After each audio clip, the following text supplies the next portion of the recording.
Here's a full recap of Hell's Paradise Season 1: The Unkillable Assassin, Gabimaru. The episode opens with a failed execution attempt on a white-haired man named Gabimaru, a notorious shinobi from the Iwagakure village. Despite multiple brutal methods, beheading, burning, and being trampled by bulls, Gabimaru survives every attempt. He claims he's not resisting death, yet his body instinctively refuses to die. The Interviewer with a Blade, a mysterious woman, interviews Gabimaru in his cell, probing into his past. She's later revealed to be Yamada Aseman Sagiri, a master executioner from the Yamada clan. Gabimaru shares that he was raised as a killer after the village chief murdered his parents. He became the strongest ninja but was betrayed when he tried to leave the village. The hidden reason to live. Gabimaru insists he has no attachments and wants to die. But Sagiri sees through him. She deduces that Gabimaru's true reason for clinging to life is his wife, the chief's daughter, whose kindness changed him. Though he pretends to be hollow, his love for her keeps him alive. The twist ending. Sagiri finally attempts to execute Gabimaru herself. He instinctively dodges the blow, confirming her theory. He doesn't truly want to die. Yamada Aseman Sagiri, reflecting on her childhood trauma, witnessing her father execute a condemned storyteller so cleanly that the man finished his tale before dying. This moment inspired Sagiri to pursue the art of painless execution, but she struggles with emotional detachment, often causing her victims to suffer. Her colleague Aizen questions her suitability for the role, noting her internal conflict and emotional burden. The Shogunate's mission briefing. Sagiri and Gabimaru arrive near Edo to meet Shogun Tokugawa Nariyoshi, who gathers 30 death row criminals. The criminals are blindfolded and informed of their mission. Travel to the mysterious island Shinsenkyo to retrieve the elixir of life. Success means a full pardon. Sagiri studies the other criminals, noting their dangerous profiles and wondering if she can execute them without hesitation. Brutal reality check. A soldier who returned from Shinsenkyo is shown, barely alive and mentally broken, highlighting the island horrors. Some criminals balk at the mission, and one tries to flee. He's immediately beheaded by Yamada Aseman, reinforcing the deadly seriousness of the rules. Rules of engagement. Each criminal will be assigned a Yamada Aseman monitor. If the monitor dies, accidentally or otherwise, the criminal will be executed. They must stay with their monitor to return. Otherwise, they'll be stranded or killed. Only a select few will be chosen, so the criminals are forced into a battle royale to prove their worth. Gabimaru's calm amid chaos. As the criminals clash violently, Gabimaru remains eerily passive, intriguing the observers. Nariyoshi's men highlight criminals with supernatural abilities, but Gabimaru's restraint raises questions about his true nature. Aizen warns Sagiri that the island will be even more brutal and questions whether she's prepared to kill when necessary. Setting the stage, Gabimaru and Sagiri continue their journey through the mysterious and deadly island of Shinsenkyo. Gabimaru reflects on the immortality of the Iwagakure chief, who once demonstrated his invincibility through brutal public displays. Kian's attack. As Gabimaru walks with his hands unbound, Sagiri insists he follow protocol and tie them. Their argument is interrupted by Twisted Kian, a fellow criminal who believes in eliminating competition early. Kian attacks Gabimaru with a wrecking ball, but Gabimaru swiftly defeats him, even with his hands tied. Kian's monitor, Yamada Aseman Kisho, casually beheads him, showing no concern for the rules or the Shogunate's orders. Kisho's revelations. Kisho shares chilling insights. Many criminals have already died or turned on each other. Some plotted alliances, others ignored their duties. The mission may determine the next head of the Aseman clan. The Shogunate has contacted a new Iwagakure, hinting at deeper political intrigue. Gabimaru versus Sagiri. After Kisho leaves, Gabimaru suddenly attacks Sagiri. He claims he wants to kill her painlessly, revealing his cold, assassin nature. Sagiri defends herself, confused by his shift. Flashbacks show Gabimaru's traumatic upbringing.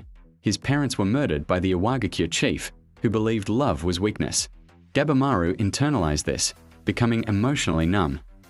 Emotional conflict. Despite overpowering Sagiri, Gabimaru hesitates to kill her. Memories of his wife, who taught him that it's okay not to kill, resurface. He admits he's tired of murder and feels nothing when he kills. Sagiri's presence and his wife's influence stir something human in him, preventing him from finishing the job. A flashback of Tamiya Gentetsusai, a powerful swordsman sentenced to death. He once served Lord Tatsumi, who mocked Tamiya's claim of being able to slay a dragon. In retaliation, Tamiya destroyed a dragon statue at Tatsumi's gate, triggering a violent fallout that led to his death sentence. In the present, Tamiya tells his monitor, Yamada Aseman Fuchi, that he plans to eliminate the other criminals before searching for the elixir of life. Fuchi warns him not to underestimate the Aseman clan and reveals they also test swords and produce medicines. Gabimaru versus Shinsenkyo's monsters. Meanwhile, Gabimaru and Sagiri face off against grotesque, otherworldly monsters native to Shinsenkyo. Gabimaru is initially overwhelmed and considers retreating, recalling his master's advice to avoid unknown enemies. But as the threat escalates, he unleashes his supernatural ninjutsu and fights fiercely to protect Sagiri. Yuzuriha enters the scene. Just as things get dire, Yuzuriha, a seductive kunoichi, arrives with her two Aseman monitors, Genji and Senta. She helps Gabimaru fend off an attack and then tries to charm him into forming an alliance. Gabimaru resists her flirtation, recognizing her manipulation tactics, but Sagiri proposes they work together for survival. The unusual duo Yuzuriha reveals that bugs, not monsters, are the true threat on the island. She learned this from her previous monitor, Moro Makaya, whom she tricked and ultimately caused to die. Genji explains that he joined Senta in monitoring Yuzuriha because one executioner wasn't enough to control her. Gabimaru agrees to cooperate with Yuzuriha in exchange for information. Sagiri waking from a nightmare about her father. She's recovering from poisoning caused by butterfly scales on the island. Genji informs her she lost consciousness and suggests she return to the mainland, implying she's not fit for the mission due to her gender and lack of combat prowess. Sagiri refuses, determined to prove herself as a samurai. Group strategy and island mysteries. Sagiri rejoins the group, where Gabimaru shares findings from his scouting. He notes strange flora resembling samurai who turned into flowers, hinting at the island's supernatural nature. Senta theorized that malformed gods might inhabit the island, and Gabimaru believes these beings support the existence of the elixir of life, due to their immortality and lack of internal organs. Tenza and Nuragai's escape attempt. Meanwhile, Aseman Tenza and his criminal companion Nuragai attempt to escape the island via boat. Flashbacks reveal Nuragai's tragic past. He brought samurai to his peaceful Emishi village, unknowingly leading to its massacre. They're attacked by a tentacle monster, and Nuragai, feeling guilt and despair, initially resigns herself to death. Tenza motivates her to fight, and they manage to escape, only to find themselves back on the island due to the currents. Gabimaru and Sagiri's bond deepens. Gabimaru and Sagiri share a quiet moment. He expresses gratitude for her emotional support and discusses his strategy in case the Iwagakure clan arrives. Sagiri insists on staying and asks Genji to recognize her as a true samurai. Rokuroda, a monstrous criminal, attacking Genji and threatening Sagiri. Gabimaru intervenes just in time, confirming with Sagiri that Rokuroda is indeed a criminal, not a supernatural monster. Gabimaru tries to enlist Yuzuriha's help, but she declines, saying her role is intelligence gathering, not combat. Sagiri's resolve and Genji's respect. While Gabimaru battles Rokuroda, Sagiri tends to Genji's wounds. In a touching moment, Genji acknowledges Sagiri's strength and entrusts her with his sword, urging her to defeat Rokuroda. Sagiri joins the fight, slicing off one of Rokuroda's fingers and vowing to help Gabimaru. Tactical combat and forest fire strategy. Gabimaru and Sagiri strategize. They need Rokuroda to hunch over so Sagiri can land a fatal blow. Gabimaru unleashes his ninpo technique, setting the forest ablaze. Yuzuriha explains that the smoke will weaken Rokuroda, who has poor breathing habits. Execution and aftermath. As planned, Rokuroda hunches over, and Sagiri successfully beheads him. Gabimaru and Sagiri flee the burning forest, noticing monsters heading toward the fire. Gabimaru suggests they follow the monster's trail, believing it could lead them to the elixir of life. New leads and mysterious hermits. Gabimaru and Sagiri reunite with Yuzuriha and Senta, spotting a mysterious village ahead. Meanwhile, Tuma and Chobei discuss the hermits rumored to live in Shinsenkyo, possessing magical powers. The episode ends with them encountering two people kissing, hinting at deeper mysteries on the island. If you have enjoyed the video so far, please like and subscribe so I can reach 1,000 subscribers to continue making videos like this. Chobei and Tuma encountering two seductive women who quickly reveal their monstrous nature. They transform into men and attack the brothers, hinting at the island's fluid and deceptive inhabitants. Gabimaru notices a young girl spying on the group. He chases her, believing she might hold information about the island. During the pursuit, a tree-like monster attacks, and Gabimaru leaves Sagiri and the others to deal with it while he continues after the girl. The girl and the tree monster. Gabimaru captures the girl using vines, but she begins crying. Sagiri convinces him to release her. The tree monster, revealed to be sentient, asks for the girl back and offers to guide them to a nearby village in exchange. Arrival at the village. The group follows the tree creature, named Hoko, to a deserted village. He introduces the girl as Mai, his childhood friend. Hoko explains that they've lived on the island for centuries and wish to remain in peace. Island lore revealed. Hoko shares vital information. The island is called Kotaku, divided into 3 regions: Aishu, shore and forest; Hojo, village; Horai, center, where the elixir is found. The elixir of life is real and known as Tan. The island is ruled by immortal beings called Tensen, who command monstrous entities known as Soshin. Meanwhile, Chobei and Tuma battle one of the Tensen. Despite their strength, they are overwhelmed. The Tensen doesn't kill them. Instead, it drops them into a pit to be transformed into flowers, which fuel the elixir's power. Bathhouse scene and healing. Sagiri recreates an Edo-style bathhouse experience to help Gabimaru and Mai bathe without awkwardness. This moment offers a brief emotional respite and character bonding. Tenza and Nuragai wandering through Shinsenkyo when a mysterious, plant-like being ambushes them. Tenza fights off the creature and flees with Nuragai, but the monster regenerates using vines and catches up quickly. Shion arrives. Just as things get dire, Shion, Tenza's blind mentor and fellow Aseman, arrives and attacks the creature, giving the trio a chance to escape. They find temporary safety, and Shion scolds Tenza for his lack of skill and discipline, pointing out his weak lungs and poor technique. A possible escape route, Shion reveals has been searching for a current that leads off the island. He found one but couldn't follow it due to his blindness. He's now looking for others who share his goal of escaping the island. Moral dilemma. Protecting Nuragai. Shion questions Tenza's decision to protect Nuragai, a criminal. Instead of executing her as per a seaman duty, Tenza passionately defends her, arguing that she's innocent and doesn't deserve death. Shion warns that if protecting her endangers the Yamada clan, he'll be forced to kill her. The monster returns. The creature returns and wounds Shion. Tenza fights valiantly but is ultimately outmatched. In a flashback, we see Tenza's troubled past, abandoned, homeless, and violent, until Shion took him in, sensing potential. Shion's past and motivation. Shion once had a junior named Teshin, who turned to crime. Shion had to execute him, which deeply affected him and inspired him to become a better mentor. This backstory explains Shion's harsh but caring approach to training Tenza. Tenza's final stand. Despite being mortally wounded, Tenza stalls the monster long enough for Shion and Nuragai to escape. His final act is one of selflessness and bravery, embodying the growth he achieved under Shion's guidance. Emotional impact. Tenza's death is a gut punch, especially after seeing his journey from a broken youth to a noble warrior. Shion and Nuragai flee, carrying the weight of his sacrifice. Center overwhelmed by the island's mysteries. While the group rests, Gabimaru reflects on their intel and decides to venture alone into Horai, the island's central region where the elixir of life is said to reside. Despite warnings from Center and Hoko, Gabimaru is driven by his desire to return to his wife and refuses to wait. Gabimaru versus Tensen. Gabimaru reaches a misty area where sentient trees appear to be praying. He finds a gate and prepares to enter Horai. Suddenly, he's confronted by Zhu Jin, the plant-like Tensen who previously killed Tenza. Zhu Jin initially asks Gabimaru to leave, but Gabimaru provokes a fight by accusing the Tensen of turning humans into elixir. A brutal battle ensues.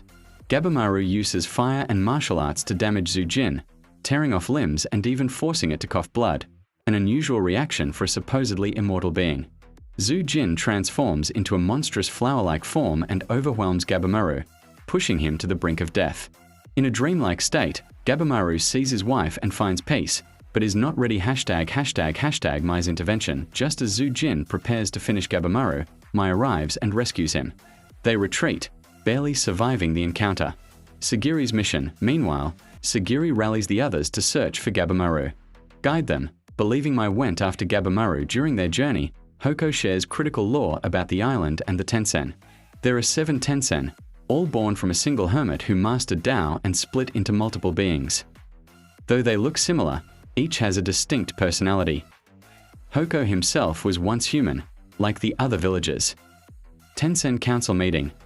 Elsewhere, the Tensen hold a meeting. Ju Fa criticizes Zhu Jin for failing to monitor the humans properly. A purple-haired Tensen warns Ju Fa not to underestimate the humans and reminds him that Zhu Jin is family. He also notes that Ju Fa neglected his own charges, Chobei and Tuma, after discovering a dead creature nearby. The Tensen agree to eliminate all humans and use their bodies to create more elixir. Gabimaru's alliance. Gabimaru, injured but determined, encounters Gantetsusai Tamiya and Yamada Aseman Fuchi. Instead of fighting, Gabamaru bows and proposes a truce, sharing intel about the Tensen, the island's immortal rulers. And proposes a truce, sharing intel about the Tensen, the island's immortal rulers. Gantetsu Sai, intrigued by the idea of defeating the Tensen to become legendary, agrees to team up. Fuchi, fascinated by immortality, also joins, on the condition that he gets to dissect the Tensen after they defeat it. The power of Tao. Gabamaru notices Mai has aged rapidly and can now speak. He asks if she's like the Tensen. Mai introduces the concept of Tao, a mystical energy flowing through all things, which the Tensen manipulate. Hoko confirms Tao is central to the island's power structure and that mastering it is key to survival. Training and philosophy. Shion trains Nurigai, explaining the concept of waves, a sensory technique that enhances perception and combat. Shion uses this ability to detect enemies and slay monsters, hoping to prepare Nurigai for battle. Chobei's revelation. Chobei and Toma escape the pit and reflect on their encounter with the Tensen. Chobei theorized that the Tensen's weakness lies in the groin or navel, where their regeneration begins. Toma is impressed by his brother's insight, realizing brute force alone won't defeat the Tensen. Chobei Aza ambushing a Doshi, a powerful monster, after pretending to be unconscious. Chobei shows signs of regeneration and enhanced strength, hinting that he may have fused with the island's plant-like organisms while trapped in the pit. He begins to sense and manipulate Tao, the mystical energy that governs life and power on the island. Chobei strikes the Doshi's navel, confirming it as a weak point, and continues to evolve mid-battle. His brother Toma worries about Chobei's transformation, noticing vine-like tattoos spreading across his body. Gabamaru's group versus Doshi. Meanwhile, Gabamaru, Gantetsu Sai, and Fuchi battle other Doshi and their monstrous Soshing subordinates. Gantetsu Sai asks Mai if his mastering Tao, but she cryptically replies with strong, weak, suggesting Tao mastery isn't just about brute force. Fuchi dissects fallen Soshing and discovers their anatomy varies wildly, implying they're not uniform creatures. Mai's past revealed. A Doshi recognizes Mai and kidnaps her, revealing she was once part of the Tensen but was banished from Horai, the Palace of Immortals. He claims Rien, the leader of the Tensen, forbade anyone from searching for Mai, but is defied that order. The Doshi insists Mai belongs with the Immortals, not humans, and urges her to return and lead them. Gabamaru's resolve. Gabamaru intervenes, refusing to let Mai be taken. He clashes with the Doshi, who summon reinforcements and attempt to turn Gabamaru's group into Tan, the elixir of life. Gabamaru declares he's helping Mai because it's the right thing to do, not out of obligation or strategy. The Doshi question his motives, but Gabamaru remains firm, showing his growing emotional depth. Mudan, one of the Tensen, confronting Sagiri, Yuzuriha, and Senta after decapitating Hoko. Hoko survives, but Mudan warns that his transformation into a tree will accelerate. He also reveals that Hoko's religious beliefs were fabricated by the Tensen to maintain order. Mudan explains the island's true purpose. It's a human experimentation ground. The Tensen use humans as raw material.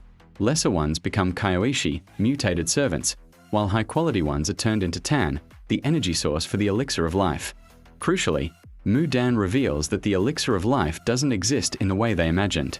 Consuming Tan turns humans into trees, granting eternal life but not eternal youth. Yuzuriha uses her substitution ninpo technique to behead Mudan, but he regenerates instantly. She dodges his attacks, surprising him with her ability to perceive Tao, though she calls it Chi, as taught in her village. Senta steps in to protect Yuzuriha, hinting at deeper feelings. He attacks Mudan but struggles to inflict lasting damage. Yuzuriha drinks a concoction and uses her slime string technique, secreting a deadly snake poison that temporarily melts Mudan. But again, he regenerates. Sagiri's breakthrough. Mudan declares they can't defeat him without mastering Tao. Sagiri asks Hoko for advice, and he tells her to target Mudan's Tanden, the source of Tao. Sagiri focuses her breathing and lands a slash on Mudan's Tanden, which doesn't regenerate, a breakthrough moment. She realizes she can see a strange aura around Mudan, similar to what she saw in Gabamaru and Rokuroda, hinting that she's beginning to manifest her own Tao. Senta continues to fight valiantly, but it's implied he may make a sacrifice to protect the others. Meanwhile, Shion returns to the scene, and Fuchi suggests capturing a Tensen to extract information before killing them. Gabamaru, still injured, remains a looming concern as the group grapples with the reality that the elixir may not be what they hoped. Shion arriving to battle Mudan, who has mortally wounded Senta. Shion instructs Nurigai to cut the flowers and roots growing from Senta to slow his transformation into a tree. He confirms Mudan is the same creature that killed Tenza, and vows to end him using his refined Tao sensing. Nurigai and Yuzuriha try to help Senta, but his condition worsens. Yuzuriha uses her last salve to treat Shion instead of Senta, believing it's more strategic. Senta, aware of his impending death, tells Yuzuriha he only wished to die in her arms, a tender moment that reveals his feelings. Shion engages Mudan, who warns that even a scratch will cause flowers to sprout on his opponent. Despite this, Shion fights fiercely, slicing off the flowers growing on his body. Sagiri and Nuragai join the fight, covered in Yuzuriha's mucus and bandages to resist Mudan's floral attacks. Sagiri tells Shion to aim for Mudan's tanden, Dao core, but Shion can't sense it. Suddenly, Senta, still conscious, reveals Mudan's plant form has its tanden in the ovule. Shion strikes the ovule, finally killing Mudan, who dissolves into a field of flowers. The group buries Senta, honoring his sacrifice. Yuzuriha asks Shion and Nuragai about their pasts, but Shion suggests they leave the area instead. Sagiri thanks Yuzuriha for her comforting words, showing emotional growth and camaraderie. If you enjoy the video, please like and subscribe so I can reach 1,000 subscribers. If you want to continue with Season 2, get this video to 1,000 views.